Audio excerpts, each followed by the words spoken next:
Go ahead, Shachar. Welcome, everyone, to the grand opening of the Tzion Breslov project. As you may know, the inaugural launch of the Tzion Breslov project was set to be in person at our brand new center in Queens on Rosh Chodesh Nisan, the birthday of Rabbeinu, Rabbi Nachman of Breslov. Although we were unable to host that event due to the current pandemic, we held a virtual Farbrengen and Shir, attended by nearly 100 people, both men and women. We hope to be able to gather in person in our new home soon, Bezrat Hashem. However, tonight, we are announcing the official launch of the Tzion Breslov project. Led by Rabbi David Yisrael Kalmus, the Tzion Breslov project strives to shine the life-changing wisdom and advice of the spiritual master, Rabbi Nachman of Breslov, to the entire world in an effort to elevate to the God consciousness of humanity, lift up the spiritually oppressed, and to mamish transform the darkness of our world, both inner and outer, to light. Tonight's shir is sponsored graciously by Emil and Sarah Violetta Israelov for the Refuah Shlema of Mira Miriam Bat Brucha, Rabbi Raphael Mordechai ben Tamar, and Rabbi Moshe Walkin ben Esther. This shir is also sponsored by Danielle and Diana Shimonov for the success of their family. We thank you for your sponsorship. If you're interested in sponsoring a future shir, please contact us at rebbekalmus@gmail.com. If you would like to be notified of future shiurim and other events, please email us at that same email, rebbekalmus, that's REBBEKALMUS @gmail.com. A more official website and email will be forthcoming. Again, welcome to the grand opening of the Tzion Breslov project. I ask everybody to please mute yourselves if you can. There will be a question and answer at the end of the shir. But again, welcome to the grand opening of the Tzion Breslov project. Bechavod, Rabbi David Yisrael Kalmus. Thank you so much, Shachar. I want to thank everybody who's here tonight. There was a lot of work that was put into this, really months of work, a lot of Mesirat Nefesh, a lot of self-sacrifice, and so everybody's going to be sending in things. Yeah. So anybody who has Lu Nishmat, it's included in here. I have all of you in mind. It should be a Lu Nishmat for my Rebbe, who his Shloshim was today, Rabbi Walkin, Shlita, that his Neshama should have an Aliyah.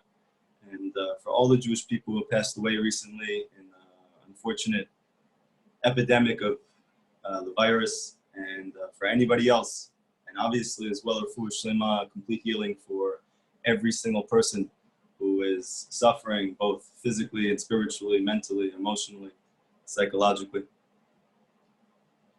But tonight is very special.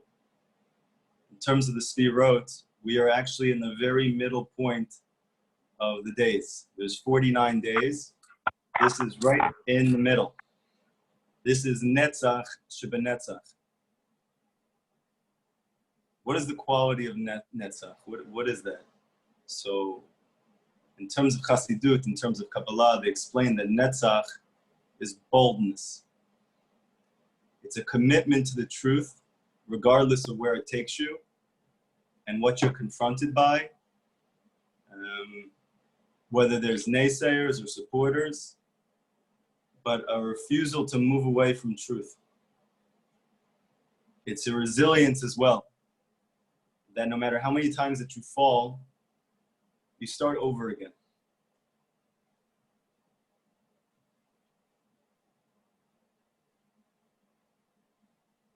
And lastly, it's a complete trust in yourself.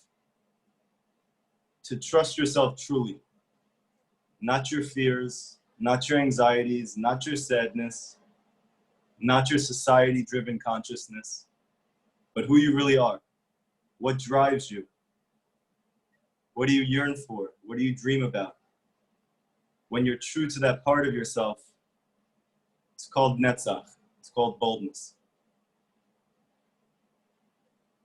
The sages 2,000 years ago predicted that in the final generation, prior to the coming of the Redeemer of the Jewish people, the Mashiach, there would be a generation that was filled with the opposite. The same type of conviction, but not for truth. That it would be a generation that didn't respect wisdom. It didn't value wisdom. It didn't want wisdom. It didn't desire wisdom. In fact, it scorns wisdom. It's going to be a generation that the youth don't respect the elders and they don't value the elderly. And in fact, specifically, that instead of the youth getting up for the elders, that the elders will be getting up for the youth. And that the leaders across the world of all of the nations would have a distinct, unique level of brazenness that has never been seen before. And I think anybody who's listening to the description right now of what the Gemara said 2,000 years ago, what would be in this final generation, knows that this is exactly what we're seeing and at an unprecedented level. Now in Kabbalah, they explain that every quality that there is, no matter how negative, no matter how ego-driven, no matter how selfish, there is always an opposite to that. There is something that is selfless. There is something that is genuine. There is something that is godly. There is something that is divine, that is an opposite expression of the same quality. In Chassidut, they teach that as opposed to the agenda-based, self-motivated desire to continue whatever it is that you are searching and moving towards as a society or as a group of people or as an individual, that the opposite, which is kodesh, which is selfless, which is not driven based on ego, but driven based on truth, is not called brazenness, but is called boldness. It's called netzach. And specifically, that because the Gemara says that in this final generation, prior to Mashiach coming, there needs to be this high intensity, never seen before level of brazenness amongst society and amongst leaders. So Chassidut explains that we need to have the holy version, that we need to have the selfless version, that we need to have the powerful God-driven version to be able to nullify and sublimate that lower version. And that's called netzach. More than any spiritual master in recent history, Rabbi Nachman embodied this quality of netzach. Rabbi Nachman encouraged this quality of netzach. And he gave not only encouragement, but he gave purpose and courage to all truth seekers, all soul searchers, everyone who felt that there was something more in life, something more than media, something more than work, something more than superficiality, something more than things, something more than material. And Rabbi Nachman gave us the courage to ask ourselves the question, why am I here? Am I here by accident? Now, I know I heard that, and I know I was taught that, but do I believe that? Do I wake up every day in a world where it's the only world that we know that there's human beings on, that there's life like we have here, that if the sun was a little bit to the left, it would freeze over, and if it was a little bit to the right, it would burn up, that right now we could all actually be upside down, but we feel like we're right side up because of gravity. We could attribute all of these things to nature and coincidences. And it's very easy to, considering the way that we think about life these days. But if you look deep inside of yourself, when you wake up in the morning, do you feel like you're an accident? Or do you feel like there's a reason why you're here? And for the people who feel that there's a reason why you're here, Rabbi Nachman says, if there is, then you need to search for that reason with everything you have. And you cannot let anything stop you from achieving that purpose in your life, because it's for that very reason that you were created. It's no coincidence that Nachman is the same exact gematria as Netzach, 148. that he embodies completely this quality of Netzach that we need, the search for truth no matter what the difficulties, no matter what the obstacles, no matter how many times that you fall, that you have to get back up. He's the one who gives us the courage. In fact, Rabbi Nachman was so much in tune to this quality, he made up a whole new name for it. He called it holy chutzpah. As opposed to the brazenness which gets in the way of all that's good, there is a brazenness which is called godly. He calls it holy chutzpah.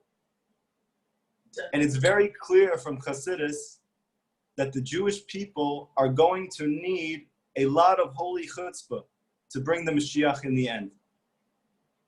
And we're going to have to face a lot of opposition to do that. But Rabbi Nachman says that this war is not going to be a physical war. That this Gog and Magog that people speak about is not going to be World War III. It's not going to be something as scary as maybe you've heard. It is going to be a psychological war of consciousness. That people will be fighting over what's the truth. Why are you here? What are you doing here? Why are you watching this? Why did you wake up this morning? What's the answer to that question? This is the war. And the Jewish people need to be very strong now, stronger than they've ever been.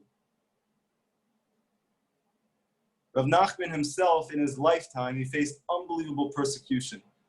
He died at 38 years young, and he became a Hasidic master, a spiritual master at a very young age. And by the time he was 30, he developed a very significant following. And even the people who you would think would back him up the most, who would support him the most, they were his biggest opposers. And he didn't turn to the right or left. He didn't bend from what he believed was the truth. And his students who followed him ended up taking on that same way. But there was a lot of difficulties that came with that. There was a lot of opposition. And even though for the past 200 years, nobody's ever heard of Rabbi Nachman, and for our generation, this is almost unheard of because there's so many people who are watching this who are only connected to Hashem because of Rabbi Nachman's teachings, who have only touched their soul because of Rabbi Nachman's teachings. But if you ask somebody 50 years ago, if you go to any yeshiva and ask who Rabbi Nachman is, if you go to any secular Jew and ask who Rabbi Nachman is, you go to any professor and ask who Rabbi Nachman is, they'll have no idea. If you look in the Wall Street Journal just a few weeks ago, in the middle of the whole coronavirus, they had a quote from Rabbi Nachman of Breslov. He said there, the whole world is a very narrow bridge, and the main thing is not to be afraid. Now, we can chalk this whole thing up to coincidence, or you could say Rabbi Nachman maybe knew something 200 years ago that we're only figuring out now. Rabbi Nachman said, my fire is going to burn until the coming of Mashiach. And he says specifically that nobody's going to know me until the final generation, and then everyone's going to know me. 100,000 people were in Uman this past year, and it's increasing more and more and more just to be by his kever, to pray by him, to thank him. We are a generation of truth seekers, soul searchers. The majority of Jewish people who are searching for their roots are not doing so because things are terrible in their life, because they don't have food to eat, because they don't have drinks to drink. It's because they have more food than they can ever imagine, more drinks than they could ever imagine. They got the job they wanted. They went to school for the years that they wanted, and they got the degree they wanted. They fulfilled their dream. And everybody's asking themselves, is that it? Is that what my whole life is about? They said 2,000 years ago, in the end of time, there's going to be a plague, an epidemic.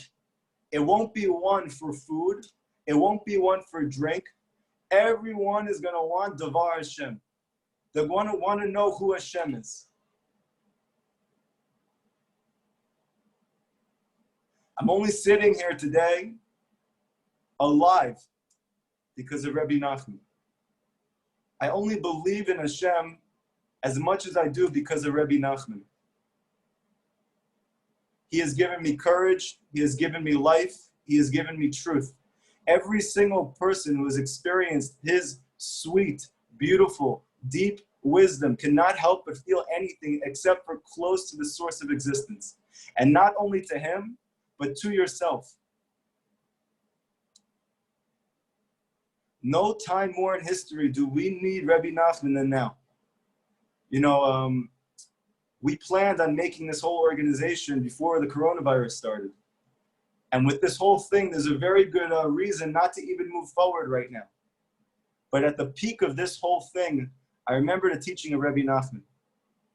Rabbi Nachman says, when Moshe Rabbeinu went to get the Torah from Hashem,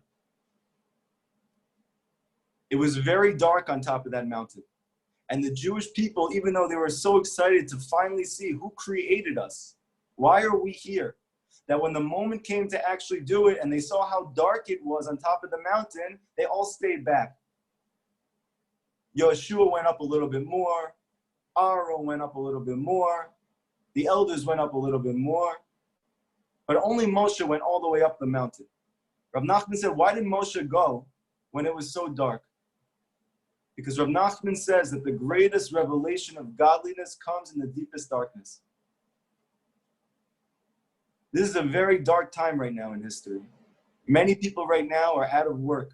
Many people don't know how they're going to continue living and supporting their family. Many people don't know how they're going to pay their rent this month. Where am I going to live? What am I going to do? All in one moment, everything.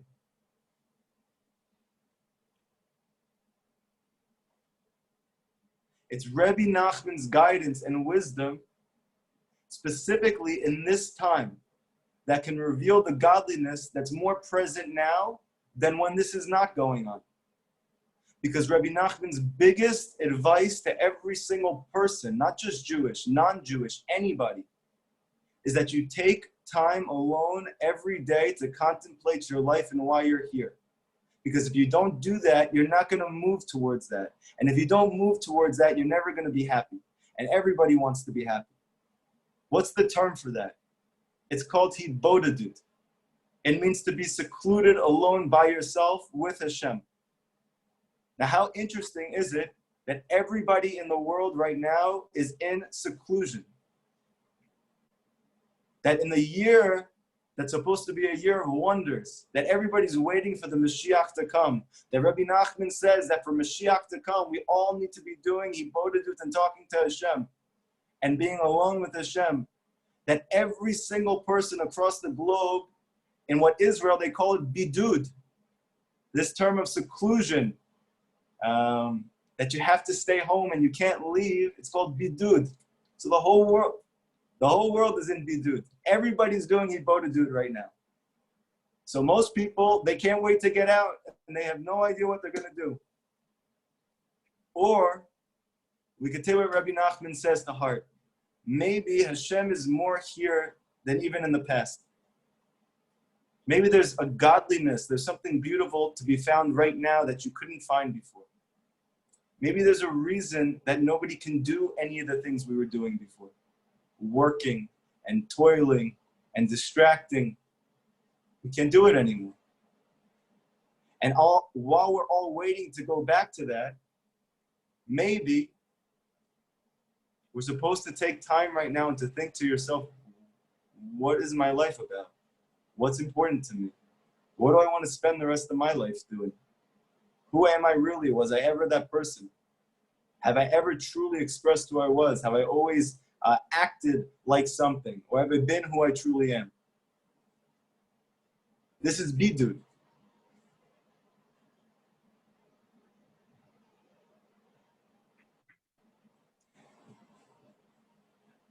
Now, Rabbi Nachman is not somebody that many people have a lot of reverence for. Even in the religious community, he's scoffed at. Many people think that his followers are off the derech, not sane. What's the reason for that? So I'll give you a few reasons. Rabbi Nachman says you have to make sure you're happy all the time. Sounds great. If you went to any psychologist, you pay them hundreds of dollars to teach you how to do that. Rabbi Nachman says every single Jew, every non-Jew has to make sure he's happy all the time. So what happens when you see a person who's happy all the time? You say, this guy's weird. This guy's not normal. And at the same time, we're going to see psychologists to figure out why we're not happy. We're going for another promotion, for another job, for more money, to move to a different place, to find happiness. And we see a person who's always happy and we say, what's wrong with this person? It's not normal. Is it normal to leave work for an hour a day, maybe work an hour less than you normally intended to, so that you go to the forest, you go to the woods, and you talk to Hashem for an hour? Even for the religious community, where you would think that that would be the greatest thing in the world, that they believe in God. Of course, why wouldn't you go talk to Hashem? He's the cause of everything. And if you said, I'm going to leave yeshiva for an hour so I can go talk to Hashem, they think it's a huge waste of time. There's better time spent than that. What's the reason that all of these things, even though we all crave these things, we want these things, we push away from these things? The Zohar says this world is called Alma de Shikra. It's a world of lies. And the truth is very hard to find. And only in the end is the truth going to be revealed. And these people who have so connected to Rabbi Nachman's wisdom, who have taken this to heart, that in the face of society, which says it's weird, which says it's bizarre, and even in the religious community, where it's frowned upon in many places, that people are tired of being unhappy. People are tired of being sad. People are tired of being confused. People are tired. They want life. They want joy. They want connection. They want meaning. They want geula. They want redemption. Rav Nachman says, these people that are so troubled, that have been through so much in their life, that have been traumatized by their experiences, abuse, psychological, physical, bullying, depressive episodes, anxiety, all these people who are drinking the wisdom of Rabbi Nachman, people see them, they go, they're just looking for help. They don't have any help. Rabbi Nachman says explicitly in Likutei Moharan, which is his magnum opus, that the greatest souls in history, the ones who are holding on to the hidden Torah, the hidden revelations of godliness that we need for Mashiach to come, they are in the souls that are the most troubled. They are in the souls that are having the most difficulty. The ones who can't stop wasting seed. The ones who can't get up in the morning. The ones who have issues with self-esteem. The ones who have issues connecting to friends and family. The ones who feel like they're outcasts. That these people, the reason they're struggling so much is because the negative forces in the universe don't ever want them to find out who they really are. Rabbi Nachman came here to reveal the truth. That these troubled souls are holding on to the key to Mashiach coming. And he's not the only one who said this. The Lubavitcher Rebbe said this. What was the Mishkan made out of? Which is going to be the Beit HaMikdash, which we need for redemption. It was made out of shittim wood. What's the root of this word? Shoteh. It means foolish. Crazy. The Lubavitcher Rebbe said, who's going to build the Beit HaMikdash at the end? Who's going to build the Mishkan that's going to reveal God in the whole world for everyone? It's going to be the crazy ones. My whole life, I tried to be normal, even though it didn't work very well. I tried and I attempted as much as I could to try to fit in. And I was so unhappy. And it got worse and worse and worse. Depressive episodes, psychiatric medication, psych wards. Only to get to the point where I had a realization. You can either be normal or you could be happy. And I want to be happy. Thank God I'm happy. And everyone who connects to Rabbi Nachman in truth is happy. And it's not a nice thing to be happy. It's a mitzvah in the Torah that you need to serve Hashem b'simcha. Hashem wants you to be happy. It's a mitzvah. If somebody came over to you and said, I want you to break Shabbat, say chas v'shalom. Never, no matter what, I would never break Shabbat. go steal from this person. I'd never steal from this person. Go kill this person, chas v'shalom. I would never do such a thing. How come you're not happy? Rav Nachman says it's a mitzvah gedolah. It's a great mitzvah that Hashem commanded us to be happy at all times. So obviously we're all searching for that. Everybody would like that. But how do you do that? Rav Nachman says the key to happiness is netzach. It is holy chutzpah. It is finding out what is your ratzon, what is your will, what is your dream in life, what are you looking for, and no matter what, being honest and truthful and going for it, no matter how many times you fall, you keep getting back up and starting over again and keep moving in that direction. That this is the only thing that gives a person real happiness, not temporary happiness, not happiness that comes from a drug, not happiness that comes from getting drunk, not happiness that comes from wasting seed, not happiness that comes from anything except from a true place inside of you that lasts. It's not momentary. It's not like drinking a coffee and you feel good for a second and then it leaves. It's a consciousness. To be happy is a state of mind. Rav Nachman says that you are wherever your thoughts are, so make your thoughts where you want to be. If a psychologist said this today, which I'm sure they had, you pay him millions of dollars and put him on Time magazine for such a statement. He said this 200 years ago in a shtetl in Ukraine. He was a master psychologist, and he never went to school for it. Our generation now, more than ever, these people who are searching for the truth, these people who are searching for something deeper, they need a leader, they need a guide, they need advice. We have the ratzon. Everyone around us is looking for it. You have a whole generation of Bali Tshuva, people who in the middle of nowhere in their life are getting up one day and saying, I want to go to Israel. They're getting up one day and saying, I want to go on birthright. I want to explore Judaism. I want to know who I am. Maybe they don't even do that. Maybe they go to Tibet and say, I want to explore Buddhism. Maybe they go to Rome and they want to explore Christianity. But everybody is unsettled.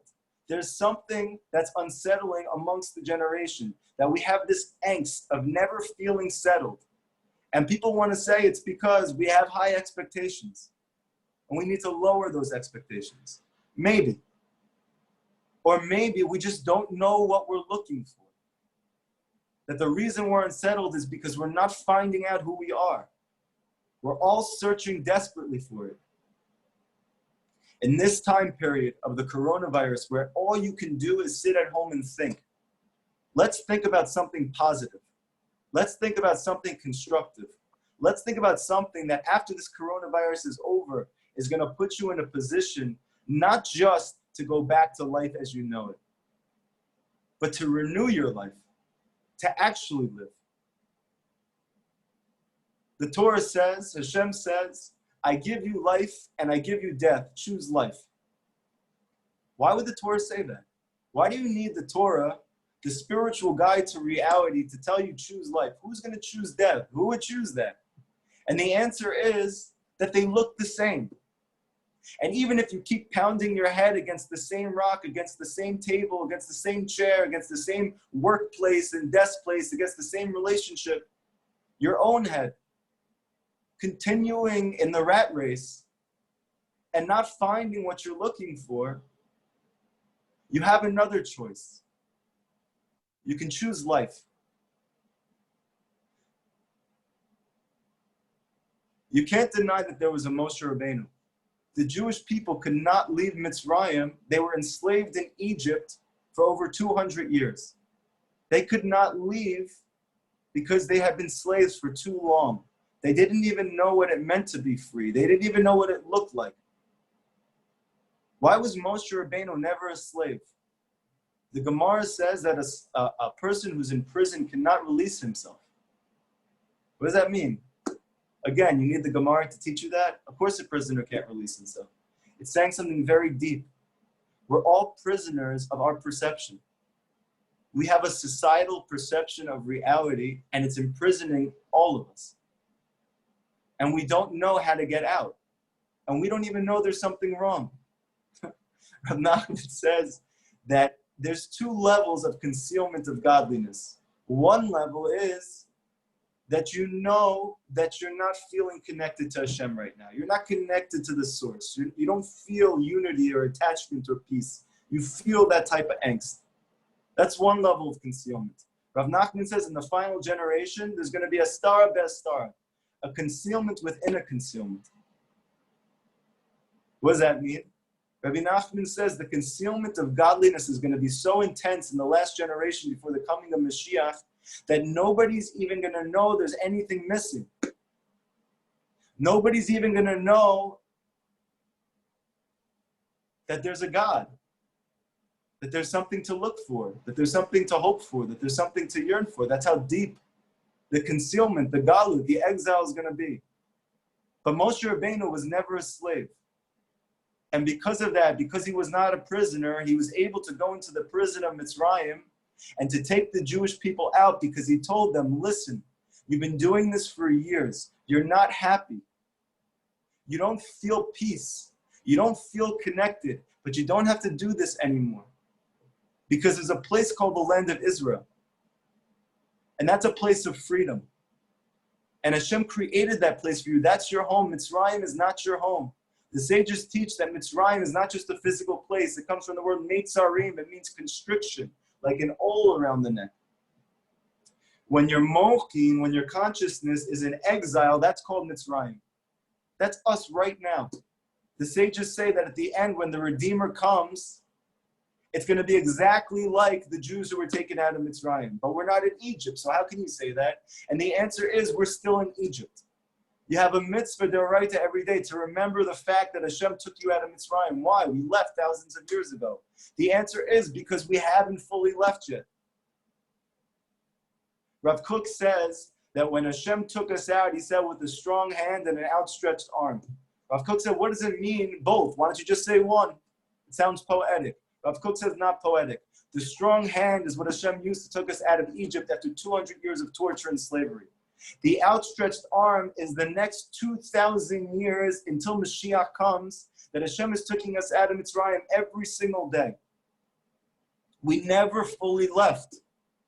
And at the end, Rav Nachman says that the Mitzrayim is going to be the most intense it's ever been. And it's not going to be a lack of food or a lack of drink, but a lack of truth that we're all going to be searching, that we're all going to be yearning for.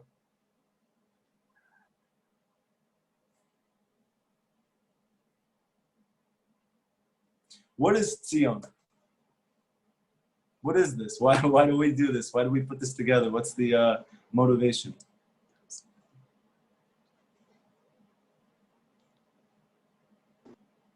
There was a man named Yosef in the Torah.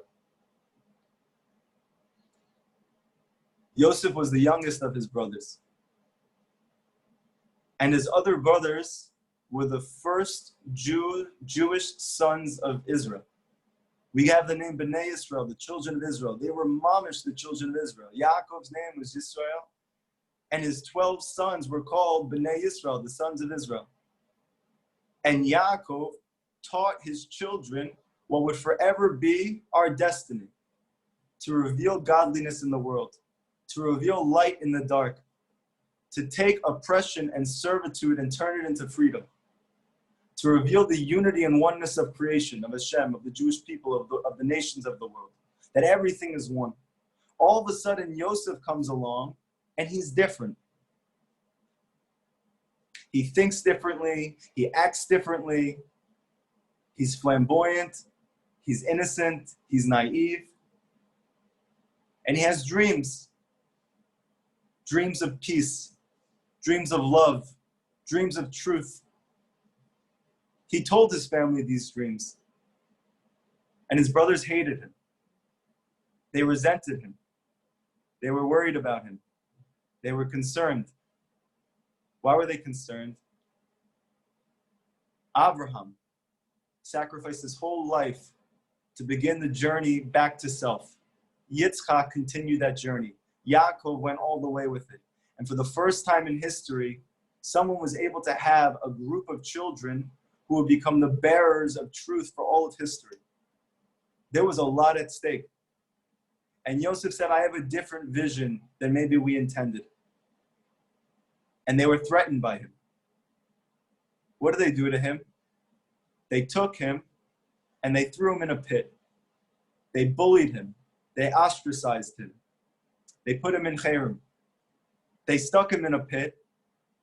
And they said, let's see what happens to his dreams now. And Chazal teach it wasn't coming from a bad place. They mamash thought he was a threat, that he was going to get in the way of everything that his father, their grandfather, and their great-grandfather had worked to do. The mission, the divine mission of the Jewish people was at stake. They said, let's see what happens to his dream now. But Rashi says there, the most famous commentator on the Torah, it wasn't the brothers who said that. It was Hashem himself. That Hashem was watching his brothers ostracize him and bully him and criticize him and stick him into a pit.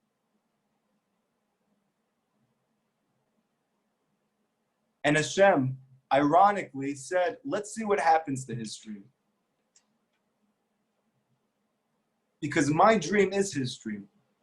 We have the same dream. So let's see what happens to Yosef's dream.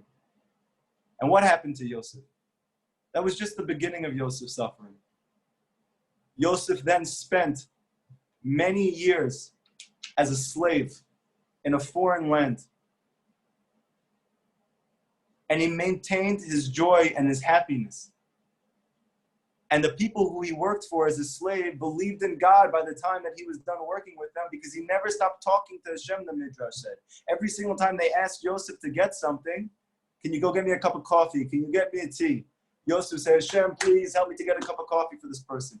And the guy was thinking to himself, why is he doing this? Why is he talking to him? Who is he talking to? What is this? And all of a sudden, by the end of his time there, his master believed in Hashem. But the master's wife seduced him. And even though he had every reason to give in to the most difficult test for a man that ever was, he didn't. And as a result of that, he was thrown into prison for years. And the Midrash says in prison, he was dancing and singing in happiness. What was wrong with him? Crazy, no? But he never gave up hope. He always believed that his dreams would come true. He always believed in his truth. He never gave up no matter how many times he fell. And what ended up happening? Miracles. Coincidence here, coincidence here, coincidence here. And ultimately, out of nowhere, he's taken out of prison. They realize he has a level of wisdom that nobody in Egypt had, which was like America at the time. They were in a global epidemic, as we are now, and they had no answer to the problem. And someone said, I was in prison with this Jew, his name was Yosef. He had a lot of interesting ideas. He had a very interesting way of conceiving the world. You should ask him what we should do. So Paro, who is the leader of Mitzrayim, but really the leader of the world, went to Yosef and asked him. And he gave it eitzah, he gave him advice. And in the weirdest, most bizarre turn of events, Yosef became second in command to Paro. He became the viceroy. And in reality, Paro at this point became a figurehead. And all of Mitzrayim was being run by Yosef, the Jew. And ultimately, the Jewish people, his brothers in Israel, were hit by this famine as well. And they didn't have what they needed anymore. And they needed to go to Mitzrayim to get it, into the darkness, into the craziness, into the exile. And they came and they stumbled upon Yosef. And they didn't know it was Yosef. And they asked him for food. They asked him for sustenance. They teach in Chassidut and Kabbalah, they were asking for spiritual sustenance. There was a spiritual famine. They were empty. Everyone was empty. Only Yosef had the answers. And in the end, everyone had to come to him.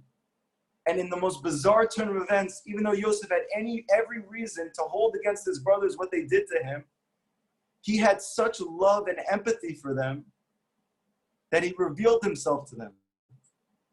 After he was crying hysterically. And he said, Ani Yosef. I'm Yosef. I'm your brother. Remember that dream that I said? That everyone was going to follow me to the end? I'm not going to be the leader at the end. That's going to be Mashiach. That's going to be David. But we're going to need me to get there. And you guys threw me in a pit. And I've been suffering here now for 22 years. But now you see the dream was true. And everyone needs this now. What Yosef has, the happiness, the emunah, the faith, the innocence, the search for truth, the never giving up, the always getting back up. Yosef was the pinnacle of a tzaddik. Whenever anybody speaks about Rabbi Nachman, we call him tzaddik yesod olam. That he is the tzaddik, the foundation of the world.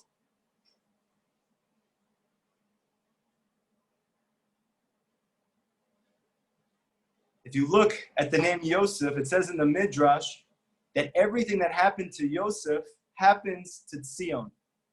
What is Tzion? Tzion is a name for Eretz Yisrael, the land of Israel. And it says in the Midrash that everything that Yosef went through, from being born, from being the firstborn child of Yaakov, from being the most beloved of his, to being bullied, to being ostracized, to being scorned, to being enslaved and in servitude, and imprisoned, and punished, and ostracized. But that ultimately everyone needs to come there to find emunah, to find faith, to find consolation, to find truth. And just like that happened to Yosef, in the end that's going to happen in Tzion. Yosef is Gematria 156. Tzion is also Gematria 156. Rabbi Nachman is Tzion. Tzion is Rabbi Nachman.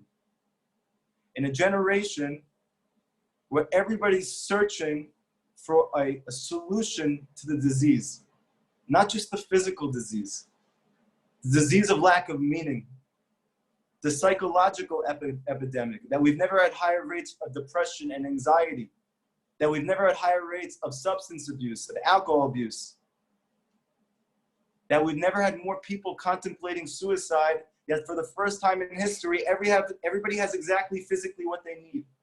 It is a complete replay of what happened to Yosef in Mitzrayim. And Rav Nachman says, even though nobody knows me 200 years ago, in the end, everybody's going to need me. And he's scoffed at, and he's laughed at, but everybody in our generation who has the conviction, who has the courage, who has the boldness to look for the truth and the humility to go wherever it takes them, you cannot deny the truth of Rabbi Nachman.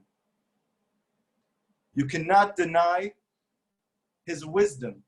You can't deny his 100% track record of his advice.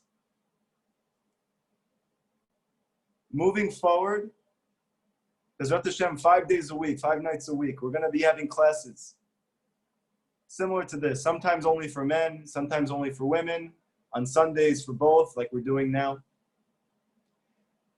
And we're going to really look deeply at what Rabbi Nachman has for us, what the tzaddik has for us, what Tzion has for us. That maybe there is an answer to the disease, that maybe there is an answer to the emptiness, and that we're not supposed to be going back to who we were, but we're supposed to be going to who we always were supposed to be, to who we're yearning to be, who we want to be, who we need to be. This is what Tzion is. To everyone who's listening right now, this is not going to be the same as other Torah lectures that you hear necessarily. This is not going to be the normal shmooze that you maybe get. This is going to be the unadulterated, unfiltered truth. That's what you're going to get here. And it's going to be with a lot of love, and it's going to be with a lot of empathy, and it's going to be a lot of genuineness and humility. And Bezrat Hashem, all of the people who are part of this should become friends and should become brothers and sisters, working together. Rabbi Nachman says it's not nice to have friends who are on your journey with you. You need them. You need to machazik each other. You need to encourage each other. We should be good friends. The more that we love each other, the greater is the revelation of God that we can bring to this world. I hope And this is just a little bit, it's just a little bit of what we have in store. But I hope you get a little bit of a feel for what we're trying to do here. We haven't gotten into anything practical yet. I'm just trying to explain to you, what is Tzion? Why did we start this organization? Bezrat Hashem, when the coronavirus ends, we hope to all get together in Queens. We have an amazing, beautiful center that holds hundreds of people.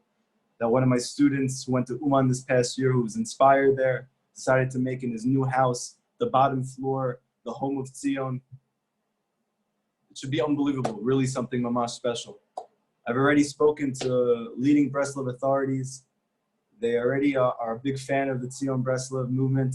I spoke to one today. He said you should have much hatzlacha. He told me in the past that he was very jealous that we're even doing such a thing in New York like this. We have the people that we need to support us. Bezrat Hashem, these videos here should be on the Breslov websites, on YouTube, hopefully SoundCloud. I don't know what any of these things are. I haven't used technology for a few years, but my students do, hopefully, so we can start to put these things up. I guess what I'm saying is like this. If you have felt a lacking in your life, if you have felt that there was something missing, if you have felt like there's something more than the grind of daily life, than working 10, 12 hours for that raise and getting that raise and then working another hour for another raise and not having any peace at home, and having your children all go off in ways that you didn't hope for, that people have no meaning. If you are looking for meaning, if you're looking for truth, and if you're willing and courageous to go wherever it takes us, so come with us. Come with me. This journey is not an easy one. It's not easy to follow Rabbi Nachman's advice. Rabbi Nachman's Torah is not easy necessarily always to understand. But somebody asked me, it's very hard to search for the truth. It's very hard to live a life that you don't do what everybody else does. And my response was that it's very hard, you're right, but it's harder not to. This is the end of the class now. And I hope you guys enjoyed. Thank you so much for whoever was here. Bezrat Hashem, this class should be hopefully up on the Breslov Research Institute YouTube channel. I believe also, I don't know if they've announced it yet, it should be coming out. They're coming out with an app that nobody knows about, that all the Breslov rabbis across the world are going to be a part of. Bezrat Hashem. It should be an amazing, amazing app. So you're going to have a whole source of references and sources that you can use together. And this should be a lot of fun. This should be very, very exciting and very happy. It's going to be real, it's going to be genuine, but it's going to be with a lot of love. It's going to be very, very happy. And, Bezrat Hashem, it should really, truly help us to bring the Redeemer, to bring the redemption, to bring the Geula, to reveal the Beit HaMikdash, that everybody inside of themselves should see that you're godly, that you have peace inside of yourself that is mamash, a piece of Hashem. And every single one of us needs to reveal this peace in order for there to be peace in this world. That was a nice pun, but it's true. Peace is not going to come from the UN. It's not going to come from the nations of the world trying to figure out who's right and who's wrong. It never worked and it never will. It's going to come from truth. This is what we're going to try and do here. If anybody has any questions about tonight, what we've spoken about, what's going to be moving forward, please ask me. In terms of the schedule, I believe what it's going to be, just for this week, that Monday, Tuesday, and Wednesday are going to be classes for the men. Thursday, I think, is going to be a class just for women. And then Sunday next week, we're going to do a shiur with both men and women again. Hopefully some of my students who have worked and toiled day and night to put this together, which is mamash a miracle up to the last second. I don't even know what's happening right now. But including my wife and my kids and everyone, really, it's mamash a miracle. It's above nature, this whole thing. It doesn't make any sense. But hopefully our dream is Hashem's dream, just like it was Yosef's dream. And we'll see what happens to that dream. Any questions here? What time tomorrow night, Rabbi? Tomorrow night, it's going to be at 9 o'clock, from 9 to 10 p.m. If you'd like to get If you'd like to get notified about future events, fill out the form in the chat. Good question. Anybody else?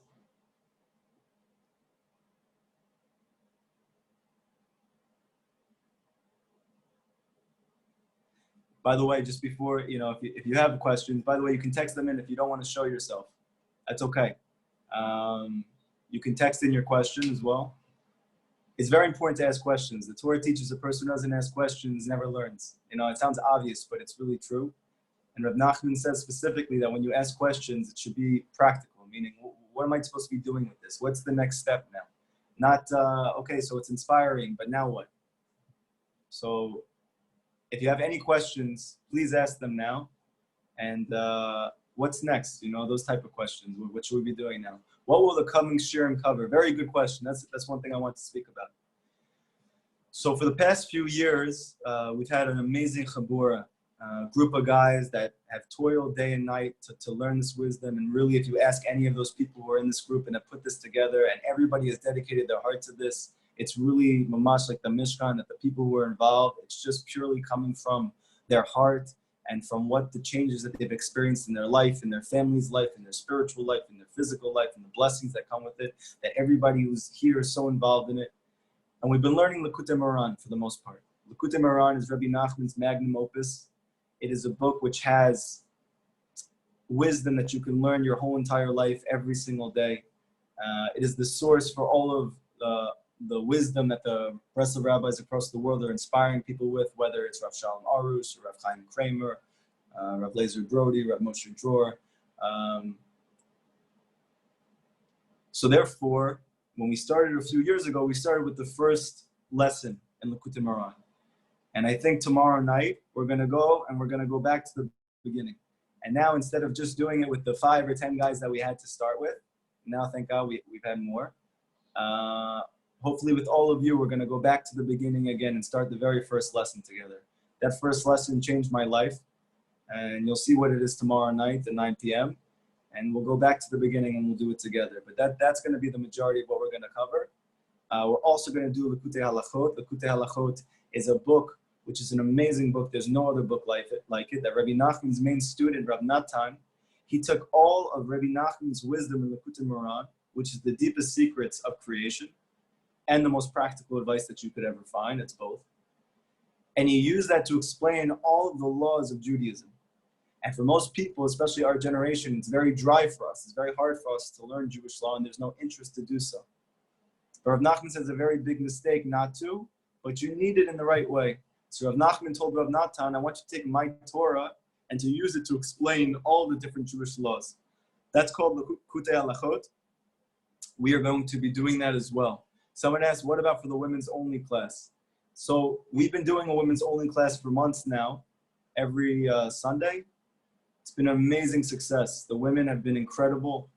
They've been doing an hour of Hippodah a day. They're getting up at 5 in the morning to go outside, even before they start their day at work, so that they can do this, and they're pounding the pavement, and they're inspiring their husbands, who happen to be my students as well, and I've been trying to get them to do the same thing for years, and their wives took it upon themselves immediately. And in fact, you should know that the Chazal teach that in the end, the redemption is only going to come in merit of the women. So maybe it's going to be the women, they're going to be doing the Hippodah, they're going to teach their husbands to do it. So we're definitely going to be learning about this concept of Hippodah, which is the essential concept for women. And in addition to that, we've been learning about everything, really every single topic. Rabbi Nachman, one of the most amazing things about him is he speaks about everything. They once asked Rav Chaim Kramer a question about something, and they said to him, how do you know this doesn't exist? How do you know we don't have to do something about this? And he said, like, at point blank, because Rabbi Nachman never spoke about it. It means it doesn't exist. If it did, he would tell us what to do. Yeah, there's a question that came in. Lots of people feel sorts of emptiness, uncertainty. What can be done to feel it? Trying to pray, trying to speak to Hashem, to learn. Should we think about Aliyah? Okay, very good. So, yes, we're going to learn that the first step to filling in that void and finding meaning in your life is to talk to Hashem. This is called Hippodah. This is what we're going to be discussing moving forward. It's going to be brought up in probably every single class. It is the thing that saved my life and has saved the life of hundreds of thousands of people, if not more. And you'll learn Bezrat Hashem tomorrow if you're a man what that is, and on Thursday if you're a woman what that is, and Bezrat Hashem will move forward from there. For sure, you need to learn Torah, because Torah, the root word of Torah is or. Or means light. It means consciousness. Rav Nachman says that a person can only have peace if he knows.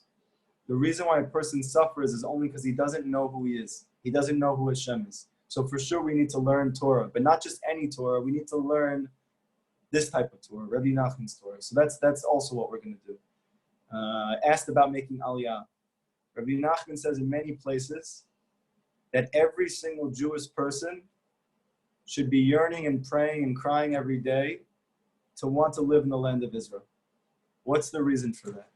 We'll get there in the future, but the land of Israel is not just a physical space. The land of Israel is a consciousness. The Gemara says that to be outside of the land of Israel, it's like you don't have a God. And to be in the land of Israel, it's like you have a God. But that doesn't make sense, because most Jews live outside of the land of Israel. There's many Jews who live outside of the land of Israel. So why would they live there if they're religious and they believe in God? So if there's no God, so what's the answer? So the answer is that you are where your thoughts are. So make your thoughts where you want to be. Rav Nachman says there's a state of consciousness that's called the land of Israel. And in that state of consciousness, it's always like you have a God.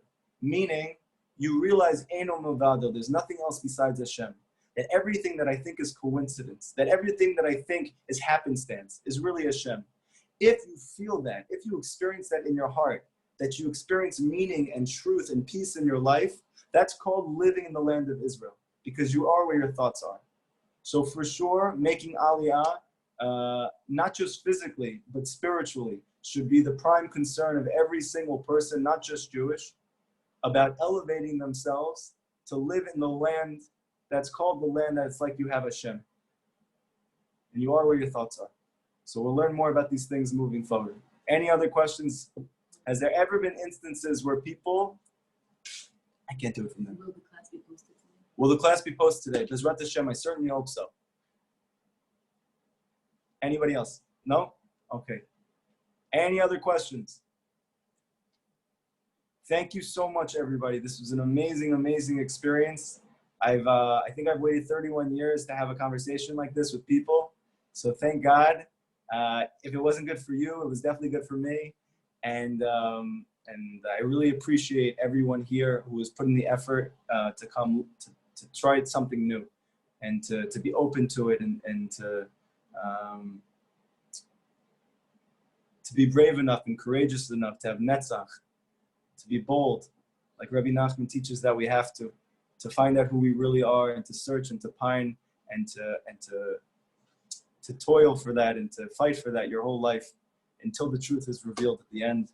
Thank you so much, everybody. If you guys have any questions, my email is rabbikalmus@gmail.com. Yes, there's something that just came up right now. I don't even know how this happens, but Tzion Breslov project just came up. You'll see my email there.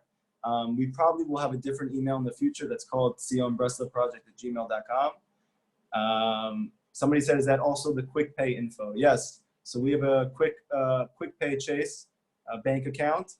If you guys know how to use that, you just put in rabbikalmus@gmail.com. This is a completely organic movement. This is not something that's being funded by big wig heads and by rich, accomplished people. This is something that is mamish coming from people's hearts, and we are sacrificing a lot and thinking that hopefully this is going to be successful and that this is Hashem's dream as well. But we definitely need support in order to continue to do these classes and to expand, to have more. We have a lot of dreams. We have a lot of hopes. This is just the beginning, everything that I spoke about. I haven't even touched the surface of it. I just only have 1 hour. So if you're interested in contributing and being a part, it's a big zchut. And we'll speak more about that as well in the future. So thank you so much, everybody. Have a wonderful night. And hopefully I'll see the men tomorrow night. And I'll see the women on Thursday night. Thank you so much.